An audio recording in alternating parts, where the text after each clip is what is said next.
سلام، كيفكم يا حلوين؟ اليوم جيتكم بقصة جديدة وأتمنى إني أرويها صح عشان تكون تعجبكم. المهم خلونا نبدأ. سنة بنت يتيمة عاشت حياة صعبة من وهي صغيرة. أمها كانت تشتغل خدامة عند عائلة غنية، وأبوها سافر من زمان بحجة إنه بيكون نفسه ويرجع لهم، لكنه اختفى وما عاد سأل عنهم أبدا. كبرت سنة وهي تساعد أمها وتتعلم منها القراءة والكتابة داخل البيت. كانت راضية بحياتها رغم التعب والفقر. لما وصلت سنة عمر 6 سنوات 10 سنوات توفت أمها وبقت وحيدة في الدنيا، لا أهل ولا سند. اضطرت إنها تكمل شغلها في نفس البيت اللي كانت أمها تشتغل فيه، وكانت معروفة بأخلاقها الطيبة وأمانتها واحترامها للناس. في يوم وهي تشتغل بالحوش وتسقي الزرع، نادتها الجدة الكبيرة صاحبة البيت وطلبت منها تجلس معها. تفاجأت سنة لما عرضت عليها الجدة تتزوج حفيدها مانا مع مهر كبير جدا وفيلا جديدة تكتب باسمها. سنة انصدمت من العرض، لكنها وافقت بسرعة لأنها شافت إنها فرصة وما راح تجي مرة ثانية، وراح تغير حياتها للأفضل وتخرج من الفقر والوحدة اللي هي عايشة فيه. تم الزواج، لكن من أول ليلة بدأت الأشياء الغريبة تظهر. مانا كان بعيد عنها بشكل غير طبيعي، وما يقضي معها وقت أو يتقرب منها أبدا. بعد العرس سكنت سنة في فيلا كبيرة لوحدها، بينما مانع كان يختفي بالأيام والأسابيع والشهور بحجة السفر والشغل اللي معه. كل ما كانت تسأل عنه عند أمه أو جدته كان يكررون نفس الأعذار. مرت الأيام، سنة تعبت من الوحدة فطلبت من الجدة تسمع لصديقتها أريج إنها تكون تجي عندها، كمان هي خدامة يعني زيها. المهم كانت تجلس معاها هذه أريج في البيت. وقفت الجدة وصارت أريج تسليها وتخفف عنها كل الألم والتعب، لكن سنة كانت تشعر إن هناك سر كبير مخفي عنها. بعد فترة دعتها أم مانع إلى حفلة عائلية. هناك تفاجأت بأن أم مانع تحكي للناس قصة كاذبة، وتقول إنه مانع تعرف على سنة خارج البلد وحبها وأصر إنه يتزوجها رغم اختلاف المستوى الاجتماعي. سنة حاولت تتكلم بالحقيقة، لكن أم مانع منعتها وسكتتها أمام الناس. بعد الحفلة أخبرتها أم مانع إن مانع راح يجي ويجلس معاها كم شهر. فرحت سنة كثير وجهزت البيت وانتظرته بشوق، لكن عندما وصل كانت الصدمة أكبر من كل شيء. دخل البيت وشاف سنة وأريج مع بعض. كان يسأل يعني كذا بكل برود أي منهن سنة. هنا تخيلون صدمة سنة، وقتها عرفت إنه حتى شكل زوجته ما يعرفها. حاولت سنة تتقرب منه وتتحدث معه، لكن كان بارد جدا وكأنه شخص بلا مشاعر. لا يجلس معاها كثير ولا يأكل معاها، حتى النوم ما كان ينام معاها، كان ينام في مكتب كذا منفصل يقفل الباب على نفسه. مرت الأيام على هذه الحالة إلين ظهر أبوها فجأة بعد سنوات طويلة من الغياب. بعد ما عرف إنها تزوجت شخص غني بدأ هنا يبتزها ويطلب منها مال. انهارت سنة من الخوف والحزن، لكن مانع لأول مرة وقف جنبها وساعدها وتدخل حتى إنه بعد أبوها منها.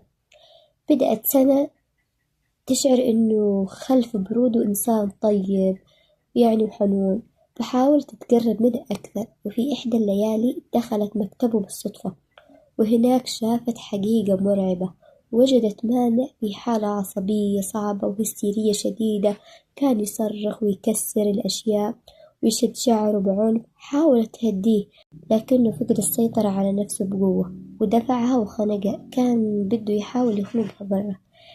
إلين اليوم الثاني راح لعندها واعتذر منها وكشف لها السر الذي كانت العائلة تخفيه من سنوات طويلة. كلمها إنه يعاني من سنوات من نوبات يعني عصبية وكذا وانفعالات شديدة جدا، وإنه يتناول علاج قوي يجعله هادئ وبارد لساعات، لكنه في المقابل يسلبه من المشاعر الطبيعية ويؤثر على حياته الزوجية. عندما فهمت سنة سبب اختيار العائلة لها، لم يختاروها لأنها مميزة فقط، بل لأنهم كانوا يبحثون عن فتاة وحيدة ليس لديها لا عائلة ولا أقارب يدافعون عنها. حتى تقبل هذا الموضوع وتغطي كل مشاكل ابنهم أمام الناس. المهم حكالها مانا قصته كامل، إن مشكلته بدأت وهو صغير، وفي إحدى نوبات الغضب اعتدى على أخوه الصغير وتسبب له بإصابة خطيرة. هنا حبس هذا لسنوات طويلة، ومن يومها خافت العائلة من الفضيحة أكثر من خوفها على ولدهم، فبدل ما تعرضوا على أطباء متخصصين استمروا يعطوه أدوية مهدئة تخفي المشاكل فقط.